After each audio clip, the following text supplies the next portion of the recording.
Désinformation et extrême droite marchent décidément main dans la main. Qu'est-ce qu'on peut retrouver sur les réseaux sociaux, en particulier sur Twitter, sur les comptes des personnes qui se disent apolitiques, sur les comptes des personnes qui se disent de droite ou d'extrême droite? Eh bien, encore et toujours, la même désinformation à propos de sujets qu'ils ne connaissent pas parce qu'ils ne lisent que les titres des articles. Je ne vais pas pouvoir montrer de capture d'écran des personnes en question, pour des raisons légales, là, en l'occurrence, en ce moment.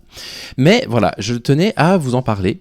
Parce qu'il y a des choses quand même assez intéressantes. Ça part de quoi? Ça part juste de cet article du HuffPost qui a été partagé en masse, qui dit l'école Stanislas épinglée par un rapport caché dévoilé par Mediapart, des dérives entre guillemets sont dévoilées dans ce document sur l'établissement privé où sont scolarisés les enfants d'Amélie Oudéa-Castéra, la nouvelle ministre de l'Éducation nationale.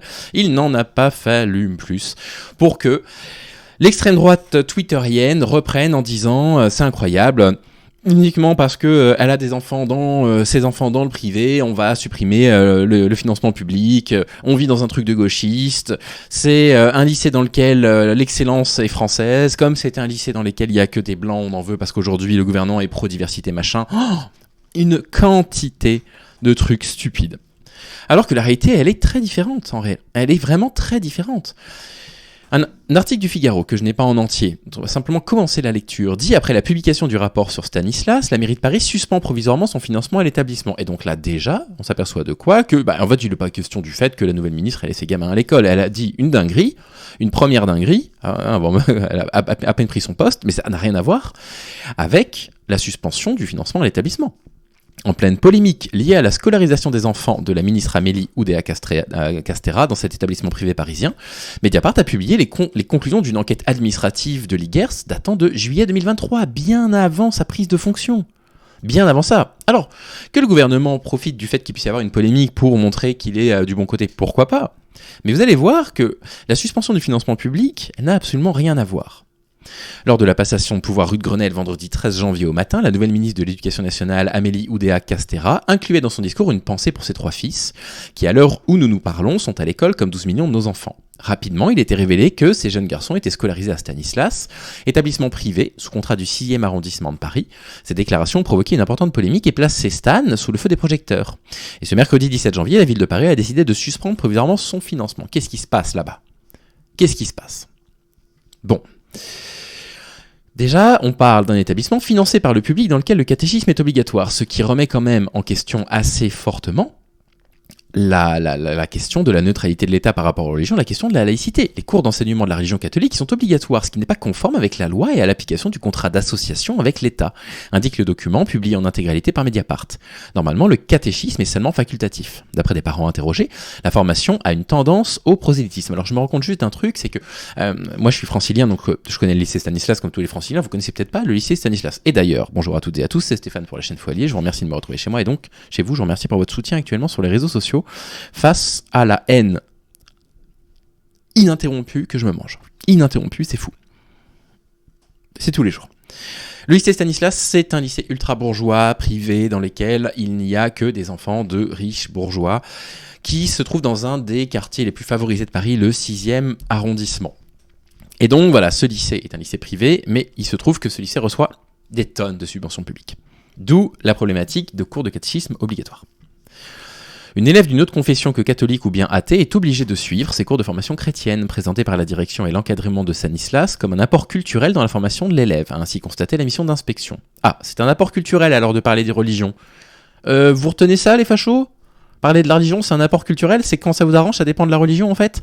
En outre, expliquent certains témoins, si un ou une élève n'est pas baptisée, on lui dit qu'elle sera damnée et qu'elle ira en enfer. Dans une école. Sexisme, anti-IVG et homophobie, les 3 sont passibles de passer devant un tribunal. Le rapport révèle également des cas de dérive, avec des intervenants qui tiennent des propos homophobes, anti-avortement, ou font la promotion des thérapies de conversion. Ces catéchistes exprimant des convictions personnelles qui outrepassent les positions de l'Église catholique, par exemple sur l'IVG. En 4e, les collégiens apprennent par exemple via les livrets de catéchèse que l'avortement signifie toujours tuer volontairement une personne humaine innocente. Une intervenante aurait déclaré « L'avortement était encouragé parce que les fœtus étaient utilisés pour des médicaments, le Doliprane notamment. » Au secours. Aïe aïe aïe, au secours. Bon, vous voyez pourquoi les cours à l'éducation sexuelle, ça doit être fait par des professionnels, pourquoi c'est indispensable, toujours les mêmes personnes qui vont lutter contre en permanence. Le rapport met également en exergue des choix et des comportements qui entretiennent les stéréotypes de sexe, avec notamment une attention particulière à la tenue des jeunes filles. Voilà, on va revenir dessus, on va pas spoiler. L'homophobie est également pointée du doigt, alors que certains propos rapportés sont susceptibles d'être qualifiés pénalement. Un intervenant aurait par exemple parlé en janvier 2023 de sodomie qui apporte le sida, de l'homosexualité qui est un péché, qui est une maladie qui vient du fait que maman a trompé papa. Vous savez quoi ? Je vais envoyer cet article immédiatement à Thomas Durand. Voilà. Parce que là, il y a des trucs de pseudosciences, ça pourrait le faire marrer. Des manquements dans le programme. Ce rapport relève par ailleurs des manquements dans l'application des programmes officiels sur l'éducation à la sexualité, sans déconner, avec notamment le parti pris de certains professeurs de SVT de ne pas parler des infections sexuellement transmissibles à des ados. Ne pas parler des IST, des MST. Mon Dieu, je vais envoyer ça à Faustine aussi. À Fantine, pardon. Faustine. Qui est Faustine ? Ces prises de position auxquelles s'ajoutent certains propos tenus lors des conférences d'éducation à la sexualité sur les dangers de la contraception chimique et des dérives relevées en catéchèse sont susceptibles de porter atteinte à la santé des élèves sans blague. Bref, vous voyez un petit peu l'idée. Enseignement privé à Stanislas, article de Libération, auquel je n'ai pas accès. On va lire le début.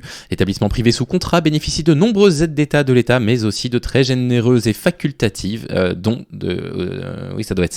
la région Île-de-France. Dans la polémique créée par la nouvelle ministre de l'Éducation nationale, mais vous voyez qu'il y a quand même beaucoup plus grave que ça, en un temps digne d'une sprinteuse olympique, il y a un élément qu'Amélie Oudéa-Castéra omet de mentionner sur le chic lycée Stanislas, l'ampleur de l'argent public que touche l'établissement avec ses 3 hectares en plein cœur de Paris. 3 hectares, hein. Moi, j'ai pas 3 hectares chez moi. Une ville dans la ville, présente le site internet, avec ses 7 gymnases, 2 piscines et autant de murs d'escalade. À Stan, les élèves décrochent tous leur bac avec mention. Oui, parce qu'ils virent les élèves qui sont pas bons, faut le savoir ça aussi. Hein. L'établissement caracole dans le peloton de ceux qui accueillent le plus d'élèves de milieux favorisés, sont passés par là Jean-Michel Blanquer et le général de Gaulle. Félicitations. Et donc les enfants de la nouvelle ministre de l'Éducation, mais on s'en contrefiche. Et là-dedans, vous avez des gauchistes, vous avez des gauchias. Comme le stagirite qui sur Twitter, Monsieur Stagirite, se permet de faire la leçon de morale au lycée Stanislas. Alors là, on va revenir dessus, hein, Monsieur Stagirite, on va pas vous rater. Hein. Il dit notez la différence de volume entre les instructions pour les garçons et celles pour les filles. Voilà, bon, c'est vrai, les garçons c'est 15 lignes, les filles c'est le double. Alors je lui ai répondu, parce que la mauvaise foi des gauchistes un peu ça va. Donc je vais vous lire quand même mon trade, vous n'êtes pas tous et toutes sur Twitter. Donc déjà, voilà. Un trade via le Stagirite. Déjà, je rappelle l'essentiel, à savoir soutenir le modeste lycée parisien Stanislas face à l'attaque d'un dangereux gauchiste qui prétend que le lycée imposerait à ses élèves des injonctions asymétriques selon qu'ils soient des garçons ou des filles. Alors là, on va le débunker là. Alors là, ça va faire très mal, parce que les gauchistes, on n'en veut pas sur la chaîne, ça suffit. Pour commencer, voici les injonctions faites aux garçons. Je vous les lis. Non, elles sont là. Vous pouvez les lire si vous voulez, mais je vais reprendre les points importants dans la vidéo là. Donc vous inquiétez pas, vous n'êtes pas obligé de les lire, mais si vous voulez, vous pouvez mettre pause.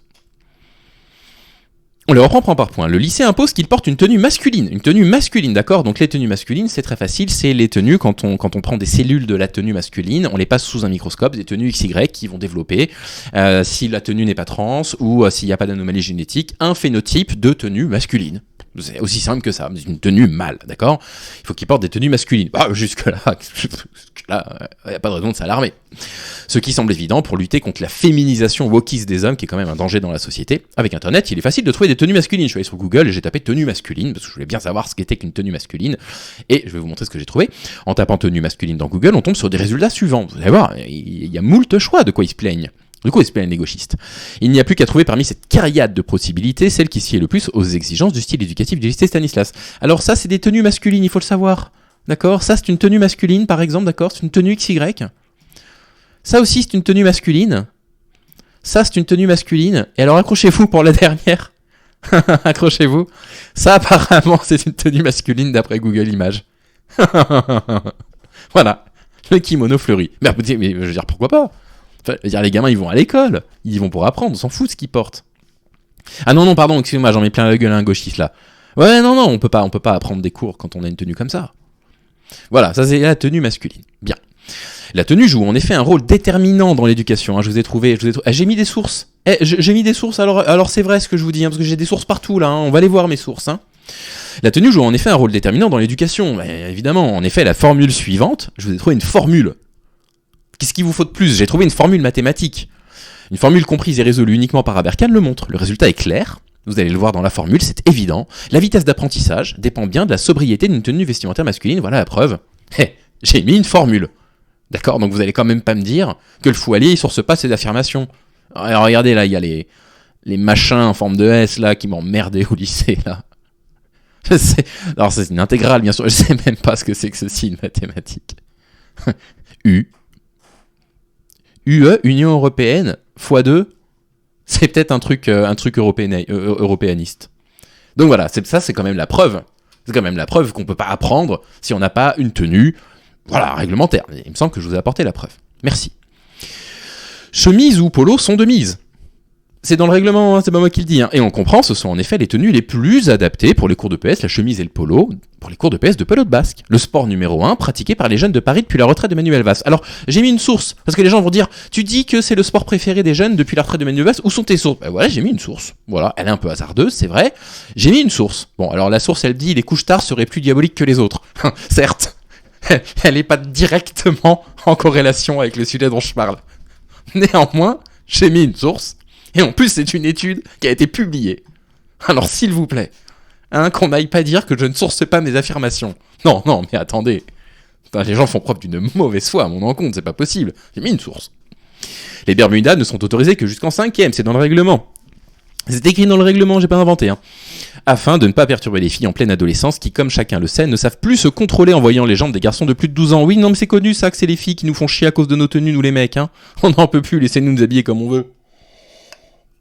Alors on va me dire, oui mais Stéphane, tu fais des affirmations, tu dis que les femmes elles agressent, que tu dis que les adolescentes de 12 ans agressent des jeunes hommes de 12 ans qui ont des Bermudas. Où sont tes sources ? J'ai remis une source. Calmez-vous, j'ai remis une source scientifique qui dit la saucisse au caca de bébé c'est bon pour la santé. Attendez, on est déjà à 2 sources et une formule mathématique. Qu'on n'aille pas me dire que je fais pas un travail de journaliste. Les cheveux courts, il faut qu'ils soient courts mais pas rasés, c'est bien précisé, mais courts mais pas trop. Surtout pas long, c'est bien précisé, il faut pas que les cheveux soient longs. Et effectivement, on en a marre de ces bobo woke qui crachent sur la virilité des hommes. Les cheveux longs, c'est pour les filles, évident, d'accord, c'est comme ça, c'est écrit sur internet donc c'est vrai. Comme on atteste des hommes aux cheveux longs qui manquent de testostérone. Regardez-moi ces cucks. Regardez-moi ces cucks avec leurs cheveux longs là. La testostérone, c'est un truc de stéréotype, machin. Regardez-moi comment ça transpire la fragilité, ces mecs-là. Fragilité sur 20 avec vos cheveux longs là. En plus, je mets des illustrations pour que tout le monde puisse suivre. Les étudiants doivent être glabres, c'est écrit. Alors, glabre, ça veut dire sans poil. C'est un mot que plus personne n'utilise depuis le XVIIIe siècle, Stanislas. Les élèves, ils arrivent déjà pas à comprendre le recueil d'Hélène Dorion, ils savent pas ce que ça veut dire glabre dans votre règlement intérieur. En effet, la barbe est un facteur d'échec scolaire. Comme en témoignent les paroles d'une chanson que je vous ai mis là, qui s'appelle Give Me Water, de John Forte et Valérie June, qui est une chanson absolument géniale, qui n'a pas forcément de rapport avec le sujet, mais je vous ai mis une source de culture. Écoutez ce morceau, il est magnifique. Voici pour vous aider, étudiants garçons du modeste lycée Stanislas de Paris, issu du quartier populaire et défavorisé du 6e arrondissement, soutien à vous les prolos.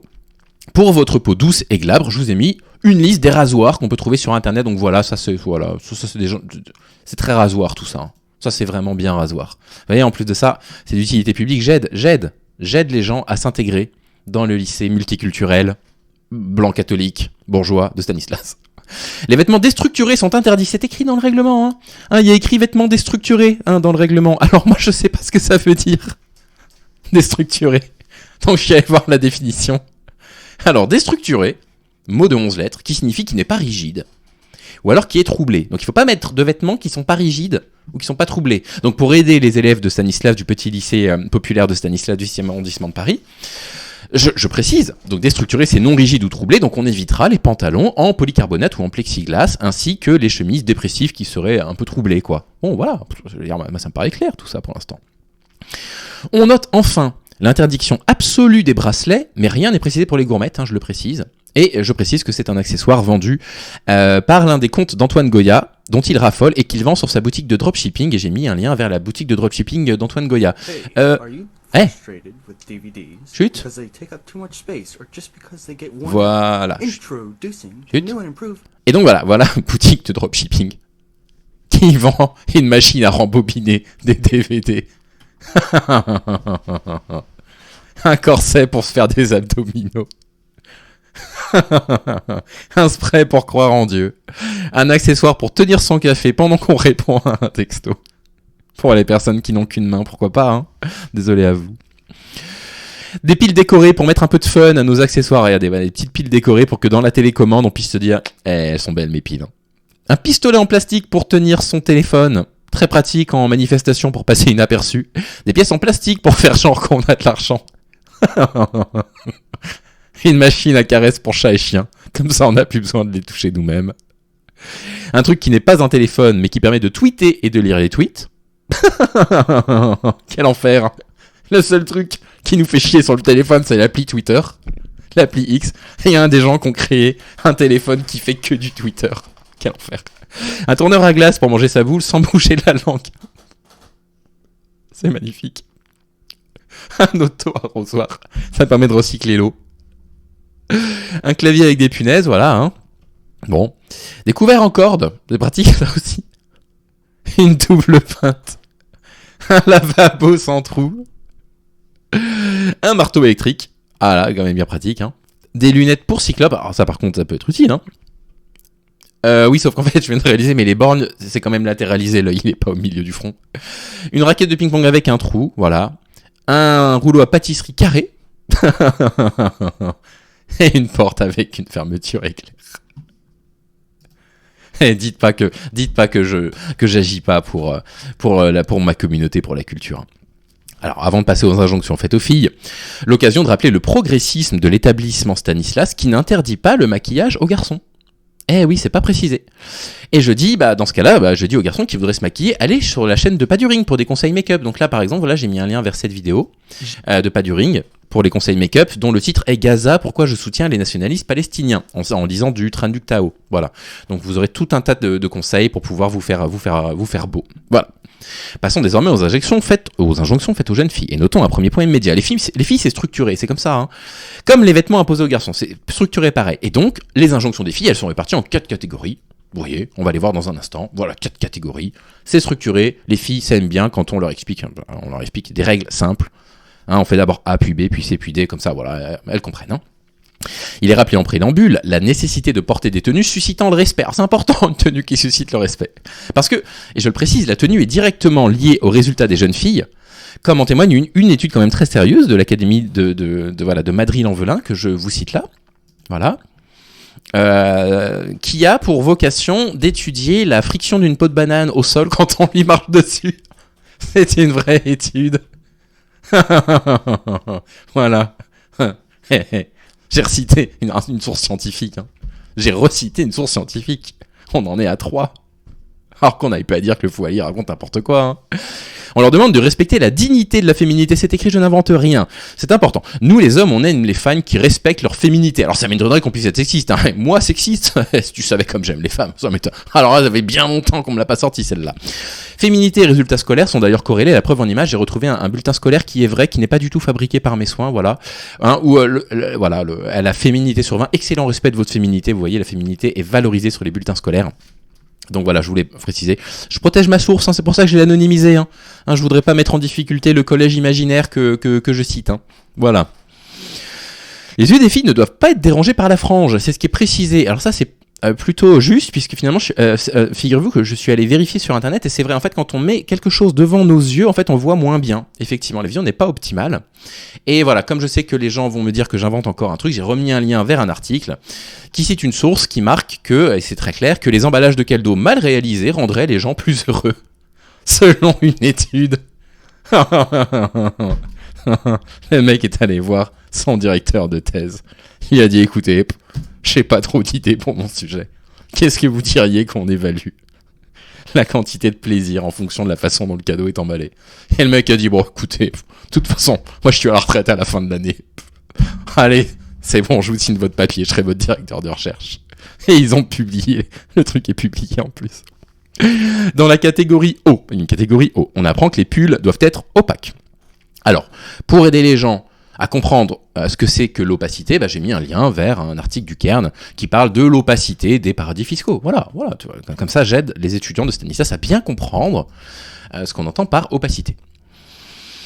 Il est également exclu que ces provocatrices de filles de 12 ans ne montrent la naissance de leur poitrine. C'est écrit, elles ne doivent pas montrer la naissance de leur poitrine. Et c'est normal, il n'est rien précisé en revanche pour la terminaison de la poitrine. Donc, écoutez, voilà, des exemples de crop top où on ne voit pas la naissance de la poitrine. Hein. Regardez, pas mal tout ça. Merci qui ? Hein ?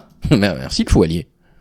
La catégorie pantalon et jupe, désormais, où l'on apprend que les pantalons taille basse sont rapidement indécents. Il est écrit que c'est rapidement indécent, hein. C'est écrit. Un pantalon taille basse est rapidement indécent.